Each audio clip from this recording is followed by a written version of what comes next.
Assalamualaikum warahmatullahi wabarakatuh. Jumpa lagi di Bang Channel. Oke, di kali ini saya baru beli Mitsubishi Colt T120 ya. Ini kondisinya lengkap. BPKB STNK ada, dan ini pajaknya kelewat sekitar 6 bulanan ya. Ini plat AD Wonogiri, dan ini pick up. CC-nya sekitar 1300-an ya. Dan ini baru saya lepas. Seperti biasa kalau saya beli barang bekas itu, mau kendaraan motor atau mobil ya pasti saya inspeksi langsung. Dan ini saya copot radiatornya karena waktu saya gas-gas tinggi itu, selang yang intake di bawahnya itu kayak ngempis ya, jadi kayak semacam kesumbat, dan udah saya copot. Nah, ini yang orinya ini udah banyak repair ya, dan ini yang 2 play banyak juga yang pipa yang udah ditutup ya, dari las di sini ditutup, dan kondisinya ya kurang layak ya. Jadi waktu saya gas tinggi itu pipa yang sebelah sini tuh langsung ngempit ya. Jadi intinya di bagian sini tuh, di pipa bagian sini tuh banyak yang ada yang kesumbat ya. Jadi saya sempet saya pakai kompresor dan kayaknya harus diganti. Kalau di Tangerang spare partnya sekitar ya 725 yang ARD. Yang bagian cover di sininya itu plastik ya. Terus kayak mobil-mobil sekarang, kalau ini kan masih kayak semacam tembaga gitu lah. Dan ini yang orinya, dan ini orinya itu 2 ply ya. Jadi 2 ply, kalau yang ARD itu 3 ply, dan lebih kecil, lebih dingin, bobotnya lebih ringan. Dan kondisinya itu seperti ini guys, pick up biasa, pick up asli ya. Dan ringnya belakang bukan asli Colt, yang asli itu seperti ini yang ada knoopnya itu. Dan ini ringnya ring 13, terus baknya seperti ini. Nah, baknya begini, wajar. Dan jok-joknya itu udah kemakan usia sekali, banyak karat ya, banyak karat. Karena kenapa kok bisa banyak karat, itu nggak ada namanya kaca di sini, dan silsinya itu nggak ada semua, kanan kiri juga nggak ada. Jadi udah keparkir, kehujanan, air meresap ke sini dan nggak dibersihkan lagi, dan tidak dipasang kaca dan seal segala macam, air bisa masuk, kelembapan tinggi, akhirnya timbullah korosi. Lama-lama korosi, akhirnya karat dan bolong guys. Dan juga lantai udah saya cek dan banyak yang bolong guys ya. Untuk kelayakannya sekitar 54% lah kalau untuk kabin ya. Terus flasher baru saya beli kemarin, dan untuk tabungnya awalnya nggak ada, itu tabung untuk radiator itu nggak ada. Dan itu untuk PNP L300 juga sama, model seperti itu. Terus saya cek-cek ulang, pengapian bagus, itu masih full platina ya, belum dibuat CDI ya. Kalau dibuat CDI lebih, pengapian lebih gede lagi, lebih terang lah. Dan ini mesin tipenya ini seri 4G berapa gitu loh. Terus ini tipe mesinnya itu menggunakan timing chain ya, timing chain. Jadi pakai rantai di sana itu. Jadi rantai. Jadi ini kalau mesin seperti model seperti ini itu berarti untuk muatan berat itu kuat ya, karena dia menggunakan timing chain bukan timing belt. Dan di sini untuk dari puli keras langsung ke radiator kipas radiator ya, dan langsung ke alternator. Jadi kalau untuk noken as dan kerasnya itu dia pakai timing chain di sebelah sini guys. Oke. Dan ini baru saya bersihkan, dan awalnya itu di sini untuk emisinya itu, lubang emisi olinya itu cuma ditutup pakai plastik ya, tutup pakai plastik. Jadi untuk tekanan udara penguapan itu nggak bisa keluar maksimal ya, akhirnya bikin rembes di packing dan seal guys. Jadi saya belikan selang agar berjalan seperti mestinya ya, seperti bawaan pabrik. Jadi untuk mengurangi tekanan, yes. Jadi bisa aja tanpa selang, mungkin ada selang kecil di sini pakai untuk apa, katup satu arah juga bisa. Tapi biar saya apa, bawaan seperti aslinya aja.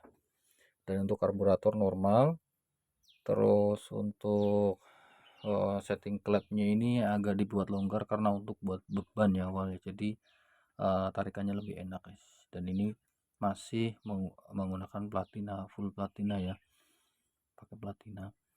Dan mobil ini tidak dilengkapi dengan AC ya, nggak ada AC, tapi bisa di upgrade juga, tapi ya kayaknya performa juga agak agak turun pastinya. Dan ini kondisinya seperti ini. Untuk panel-panelnya ya, panel-panel mobil lawas ya, paling ada wiper, terus di sini ada soket buat rokok awalnya, ini udah dimodif. Terus lampunya itu modelnya tarikan ya seperti ini ya, seperti ini tarikan juga sebelah sana. Terus yang sananya udah blong, udah nggak ada. Untuk di sini nggak ada RPM ya, nggak ada. Jadi cuma lampu, temperatur, bahan bakar dan oil aja. Dan ini oli remnya. Terus kemarin baru saya ganti untuk pipingnya di sini. Untuk remnya ternyata ada kebocoran dan bikin loss. Dan sepertinya ada di apa, di master sealnya sini sih, di pusatnya di sini ada bermasalah. Di rem olinya langsung naik, terus performanya kurang, kayaknya harus ganti. Ini sekitar 280-an, bisa sampai 400 ya, harganya setiap itu beda-beda. Dan saya nanti akan upgrade pakai pakai booster rem L300 bensin, jadi biar ada vakum ya, tekanan oli apa, biar lebih empuk. Dan nanti pakai vakum, nanti masukkan ke bagian sini guys, di intake sebelah sini juga bisa dibor, terus dibikin apple guys, pakai selang. Jadi untuk diafragma di booster remnya guys, biar lebih empuk ngeremnya. Dan untuk pengerjaan awal ini saya cuma inspeksi aja mana yang harus diganti dan mana yang kita cek bakalan performa itu lebih bagus. Dan ini saya cek sebentar, itu ternyata banyak kotor di sini, oli ya, karena itu untuk emisinya di sini tuh disumbat pakai plastik ya, dan itu kurang recommended. Akhirnya saya belikan pipa ini guys, nyambung ke bagian filter sini, dan filternya ada saya belikan. Terus untuk karet-karetnya memang tuh minta diganti sebenarnya, udah kurang maksimal lagi, cuma saya manfaatkan dulu yang ada. Dan untuk yang penting karburator di sini itu ada semacam bukaan yang mungkin seperti mirip TB ya. Itu ada dua di sini, dan yang sebelah sini itu untuk idle-nya, yang sebelah kanan tuh di sini untuk RPM di atas tinggi, RPM tinggi ya, di atas 3000 dia akan membuka guys. Dan ini normal ya, dan ini mereknya masih ada. Ini punya Toyota ya, kayaknya mirip kayak Kijang guys, tapi nggak apa-apa. Terus untuk packing-packingnya di sini kayaknya udah pernah gantian, tapi nggak ada masalah, mesin aman. Cuma sepertinya tuh kalau agak dikit ngebul ya, karena mungkin bisa jadi di bagian seal clamp-nya juga ya kan, karena tekanan oli juga besar ini juga. Kayaknya ya itu, kalau nggak itu ya bagian ring share paling ya. Dan ini sebenarnya kalau untuk bushing itu murah-murah banget ya. Untuk shock lindernya itu murah, sekitar 400.000 dapat guys ya, sekitar 400.000 dapat. Dan untuk nanti kalau memang turun gapnya terlalu berlebih ya, kita ganti shock, kita ganti pistonnya, metal duduknya kita ganti, terus kita pasang sendiri aja, karena ini gampang ya. Ini dia pakainya semacam pen gini ya, karena ini OHV ya, dipakai OHV, jadi perawatan lebih simpel aja guys, karena ini bensin ya. Awalnya saya ada kepincut ke Hiace yang solar, karena penawarannya itu agak belibet ya, yang orangnya itu kurang tertarik mungkin, karena ini ya karena orangnya gimana ya, mungkin kayak nggak niat jual. Ya udah saya cari quality yang sesuai aja, dan harganya sekitar 11 jutaan. Ini 11 juta guys. Nah ini lengkap guys, Dan untuk kabinnya sendiri ya banyak PR sebenarnya, cuma kalau kita ya pelan-pelan, yang sekiranya paling urgent ya kita ganti, seperti di rem ya. Kalau rem itu hukumnya wajib, itu nggak boleh, nggak ada yang namanya toleransi-toleransi kalau rem, kalau bagi saya ya. Karena rem itu adalah nyawa, guys. Jadi silih-silih orang itu mungkin kalau ada kendala di jalan seperti itu ya akan bahaya ya, bahaya buat kita, bahaya buat orang lain, karena ini mobil, guys ya. Meskipun engine brake ya pasti kurang maksimal. Jadi rem juga pipingnya ada bocor, saya ganti. Terus nanti saya akan ganti di bagian apa itu, senternya itu di situ ya, itu pusatnya saya ganti semua, masternya itu. Terus satu paket, terus kita tambahkan booster remnya, guys ya, punya L300 bensin tahun 81 do PNP. Tinggal nanti kita manfaatin vakum diafragma dari intake manifold di sini, guys, gitu. Terus radiator, untuk radiator kita ganti yang model terbaru yang triple, lebih dingin, dan cupnya itu atas bawahnya itu pakai semacam plastik ya, jadi lebih ya seperti mobil-mobil sekarang ya. Dan untuk servisnya juga lebih mudah dan biaya lebih murah, guys, gitu. Yang penting 3 play, ini yang masih original itu 2 play, dan banyak kendala di situ. Jadi kita manfaatkan, mungkin pakai extra fan lebih bagus. Jadi kenapa kok mobil zaman dulu tuh banyak trouble di radiator ya? Karena pick up sendiri itu untuk udara dari depan itu kehalang di bak di sebelah sini, guys. Jadi kurang maksimum. Tapi kalau nanti udah diganti, usahakan menggunakan air coolant ya, atau air radiator khusus. Jadi jangan menggunakan air ledeng atau air sumur, guys. Karena untuk residu air itu banyak partikel-partikel, bahkan endapan yang bikin besi-besi itu bikin korosi dan pengendapan dan jadi rusak, guys, begitu, karena tekanan tinggi. Karena sedotan mesin ini nanti tekanan tinggi. Waktu kita kemarin saya gas-gas itu pipa sebelah sini tuh langsung kempot ya. Artinya apa? Berarti sedotan dari mesin ini besar, guys. Nah, karena kempot itu karena suplai yang dari sini tuh berat, jadi nyedotnya terlalu kencang dan akhirnya nanti berbahaya untuk mesin, biasa ya cepat panas begitu. Biasanya begitu aja, guys.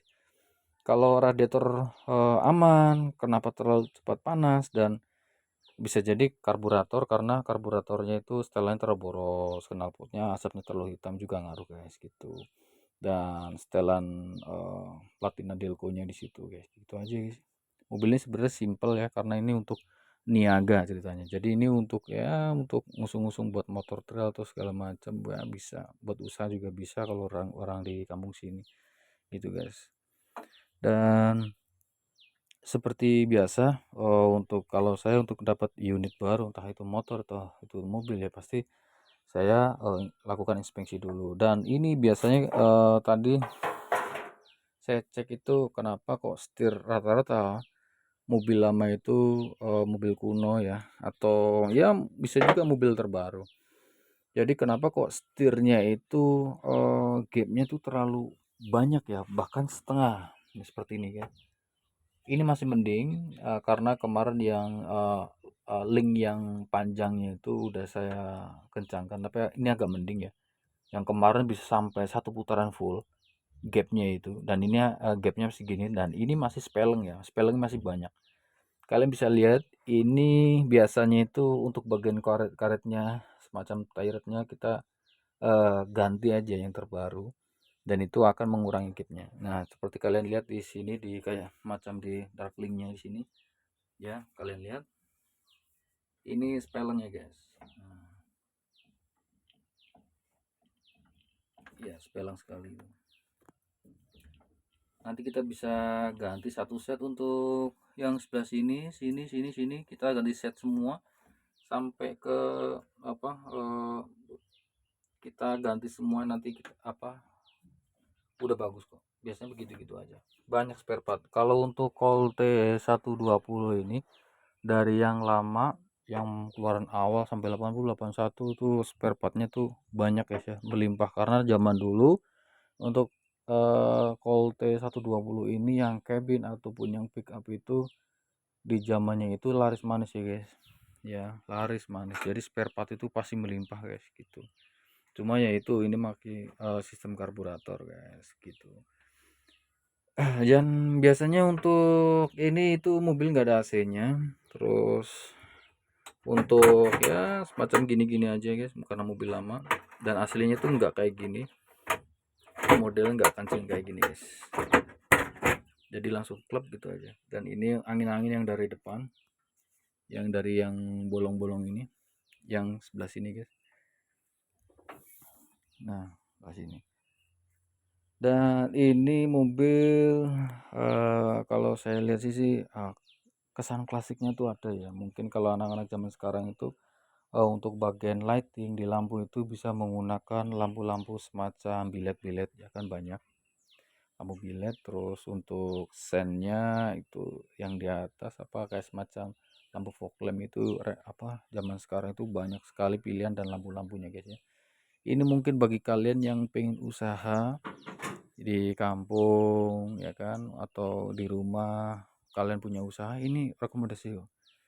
Kalau memang budget kalian mepet ya beli ini juga bagus ya. Kalau kalian punya budget yang banyak ya saran saya kalian beli yang solar, karena memang solar lebih irit, tenaga lebih gede guys gitu guys. Tapi ya biaya maintenance ya bagi kalian yang nggak bisa maintenance sendiri ya ongkosnya besar dan mahal ya. Karena untuk solar sendiri kan biasanya untuk pakai bospom atau common rail dan injektor ya guys. Untuk kalibrasi ulang aja, bongkar pasangnya aja mahal banget, bisa 3 juta guys. Dan itu cuma bospom dan apa injektornya doang, biasanya itu seperti itu dan mahal biayanya. Dan biasanya itu kalau solar itu banyak kotor. Kotornya itu biasanya kita beli pom apa di pom itu di pomnya sendiri tuh banyak tangki yang punya pom itu karat dan banyak endapan. Ketika palka dibuka, refueling dari truk itu pasti akan keruh, dan waktu itu kalian sedot dan masuk ke tangki dan akhirnya ke filter solar kalian mampet, terus ujungnya sampai ke bospom, terus ke injektor, dan kada ada overload dia akan kembali lagi ke tangki dan sirkulasinya seperti itu terus. Dan biasanya itu karena kotor, karena bahan bakar itu residunya itu lumayan gede ya. Dan paling gitu-gitu aja, paling ganti ya sekitar 6 bulan kalian terus ganti apa filter filter solar ya kalau buat printer yang lama ya. Tapi kalau yang gede juga upgrade juga ada dan lebih awet sebenarnya. Kalau pengen bagus ya pakai Dexlite ya, harganya juga lebih mahal guys. Bensin juga sama. Kenapa kok motor-motor yang udah lama atau kendaraan mobil pun kenapa kok di tangki itu banyak semacam pasirnya? Itu dari mana ya? Dari pom bensin guys gitu. Ketika buka palka terus ada semacam debu pasir tuh ikut turun dan ikut masuk, gitu juga ngaruh, dan ada kadar airnya juga bisa ngaruh guys. Makanya seperti itu. Dan kita sebagai konsumen ya, kita pastikan filter bensin kalian tuh terpasang ya. Dan ini filter bensin nggak ada, ini nggak pakai tangki yang di sebelah sana tuh, tangkinya nggak dipakai, terus kita pakainya jerigen. Ini selangnya, dan kita masukkan jerigen di sini. Tapi ketika di sini disedot oleh dari mesin itu, kita pastikan kita menggunakan filter ya. Jadi biar nanti BBM yang masuk sini tuh dalam keadaan bersih dan pembakaran sana bersih, dan tidak terjadinya tumpukan antar partikel apa seperti pasir masuk ke klep, masuk ke silinder, nanti akan jadi baret guys gitu. Nggak cuma filter, bagian filter aja yang harus diperhatikan, tapi juga bahan bakar yang harus diperhatikan guys, biar umur mesin dan performa mesin itu lebih bagus. Nggak cuma motor apa mobil juga sama, nggak cuma mobil bensin dan mobil solar, itu juga sama. Perhatikan bagian itu, mungkin kelihatan sepele tapi ngaruhnya luar biasa guys, daripada nanti kalian turun mesin habisnya lebih banyak. Dan seperti ini untuk kendaraan ya, biasalah mobil harga 11 jutaan ya, 11 juta dan perlu reparasi ya. Kalau saya sih nggak langsung ke bengkel ya, sekiranya ada alat ya saya kerjakan sendiri guys, dan lebih murah aja. Ibaratnya kalau ongkosnya aja bongkar mesin 2 juta ya, bagi saya kita beli alat, kita beli spare part sendiri, kita pasang sendiri bisa. Yang penting kita ada kemauan untuk belajar guys ya. Kita lihat-lihat juga di buku bawaan atau dari YouTube, sekarang banyak sekali guys gitu. Ini untuk perawatan mobil ini lebih gampang sih, karena memang spare part juga banyak. Dan ini ringnya 13 ya, ring 13 di upgrade ke ring 14 punya L300 juga bisa. Dan ini tipenya 640 per 13 ya, ring karena ring 13. Jeban juga 13 juga sama. Dan seperti ini guys, untuk lampu-lampunya juga murah. Ini saya kemarin udah lihat di marketplace itu banyak harganya yang 50.000. Kalau yang ori bisa 400.000 ya, karena kalau main orian ya. Tapi balik saya yang penting fungsional aja. Harga lebih murah juga banyak karena sekarang banyak part-part yang lebih murah. Dan untuk baknya sendiri, untuk kalau mobil seperti ini tuh mobil pick up ya, ini bak bisa diganti. Kalian bisa tukar tambah di spesialis bikin bak juga banyak sekali guys ya. Jadi biar seperti keropos-keropos ini, daripada kalian maintenance jasa untuk ngelasnya itu lebih banyak ya, mending kita ganti aja semuanya. Mungkin ada kalau barang yang masih setengah jadi ya udah jadi, tinggal kita semacam dempul atau cat itu ya, itu nanti harga beda lagi guys, biasanya begitu. Kalau harga untuk ini biasanya itu kalau bak itu sekitar 3 sampai 4 juta ya. Tapi kalau udah terima sama cat itu biasanya ada ngejual 6 sampai 7 juta guys. Begitu. Dan tiap-tiap mobil itu harganya beda-beda karena ada juga ukurannya juga beda guys. Kayak punya Carry, terus Mitsubishi Jetstar kan lebih kecil-kecil ya. Pasti harganya juga beda. Dan jangan lupa kalau pick up harus ada seperti ini ya. Ini untuk pelindung di bagian kaca belakang ya guys. Biar nggak kepentok kalian barang-barang atau ketika ngerem dadak nanti bisa pecah di bagian sini. Nah ini untuk safety-nya guys gitu. Dan ini biasanya kalau yang di Colte 120 yang lama ya, sekitar tahun 80 ke bawah itu ke atas itu, misal tahun 79 itu untuk apa spionnya itu ada di sini guys ya, dan besi dia. Dan ini udah modifan ya. Ada juga tahun 80 itu tahun yang itu dia masih full, dia nggak ada space-nya di sini karena ini dibukaan gini ya. Ada yang full gini juga ada. Dan ini untuk overall sih ya lumayan, yang penting kita bisa tahu maintenance-nya, dan harganya spare partnya murah-murah mobil ini sebenarnya guys, karena memang harga pajaknya sendiri per tahun itu cuma 275.000 harganya ya. Ini OTR yang di Solo ya, harganya 275.000 ya. Mungkin kalau bagi kalian yang minat dengan harga itu, tahu maintenance, karena jangan khawatir, kalau mobil ini itu spare partnya gampang dan murah ya guys. Di toko-toko tuh banyak biasanya untuk mobil gen ini. Dan untuk kendala-kendala lainnya seperti itu aja guys. Ini mobil bensinnya paling di bagian sana, di platina paling ya agak kotor atau ngupil segala macam. Karburator, kalau karburator kalian buka di sini dan di bawah ini kayak banjir ada bensinnya, berarti karburator kalian kotor. Itu aja. Kalau terlalu boros ya pasti ngasapnya hitam sekali dan mesin cepat panas, yaitu paling setelan karburator aja guys. Mudah gampang. Dan ini untuk apa termostat, nggak ada termostat. Saya lihat itu, saya copot-copot nggak ada di sini. Dan ini langsung bypass saja ya. Dan saya nanti ada PR di radiator, dan radiator itu saya bersihkan, dan banyak juga sumbatan-sumbatan guys. Itu yang menyebabkan ketika RPM tinggi pipanya ngempot ya, karena sedotannya itu debit airnya kurang guys. Jadi itu seperti itu, makanya mobil ini gampang panas meskipun baru dibawa 2 kilo keliling aja guys, seperti itu guys. Jadi harus perhatikan di sirkulasi air gitu. Oke guys, gitu aja. Mungkin kalian mau tanya-tanya atau kalian bisa ngulik-ngulik tentang Colt T120. Yang jelas mobil ini bandel banget, mobil kuat, dan terkenal dengan frame-nya itu kuat ya guys ya. Frame-nya itu kuat, dan untuk muatan-muatan kayu besar pun, kayu gelondongan besar di dimensi 2 meteran, hampir 2 meteran juga, ini terkenal mobil yang kuat, bandel banget guys ya guys, karena ini sistemnya masih apa, klubnya itu kayak masih sistem UHV ya, dia pakai pen ya di sana ya. Dan dia menggunakan sistem timing chain ya, bukan timing belt ya, dia lebih kuat. Oke guys, gitu aja. Mungkin video ini bisa buat referensi buat kalian, buat pengetahuan kalian yang belum tahu tentang mobil pickup jenis ini ya guys ya. Oke, gitu aja. Makasih udah nonton, sampai jumpa lagi di next video. Thank you.